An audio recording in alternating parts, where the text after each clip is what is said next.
అన్నమయ్య జిల్లా తంబలపల్లి మండలం పంచాలమర్రిలో వెలిసిన శ్రీ వాయల్చెట్ల గంగమ్మ మరియు దండుమారమ్మ వారి సన్నిధిలో మండలారాధన జరుగుతుంది. నూతన ఆలయంలో ఈ సందర్భంగా కళాకారులను ప్రోత్సహిస్తూ ప్రతిరోజు ఎవరో ఒక దాత ఒకరో ఇద్దరు ముందుకొచ్చి ఈ భజన కార్యక్రమాన్ని నిర్వహించడానికి ప్రోత్సాహంగా కొంత ఏదో వాళ్ళకు ఖర్చులకు, వాహనాలకు, వాయిద్యాలకు తదితర ఖర్చుల కోసము ఇస్తున్నారు.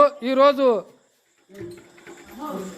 2/4/2025 మంగళవారం మన పంచాలమర్రి వాస్తవ్యులు కీర్తిశేషులు సీఎం సుబ్బిరెడ్డి, రెడ్డమ్మ కుమారుడు సీఎం భాస్కర్ రెడ్డి మరియు శంకర, పద్మావతి వీరి కుమారులు, కుమార్తె, అలాగే ఈ కార్యక్రమానికి ప్రోత్సహిస్తూ మాజీ మండలాధ్యక్షుడు పీజే వెంకటరమణారెడ్డి, ఆయన కొడుకు సుధాకర్ రెడ్డి వారికి కళాకారులు ప్రోత్సహిస్తూ కొంత రుసుము ఇస్తున్నారు.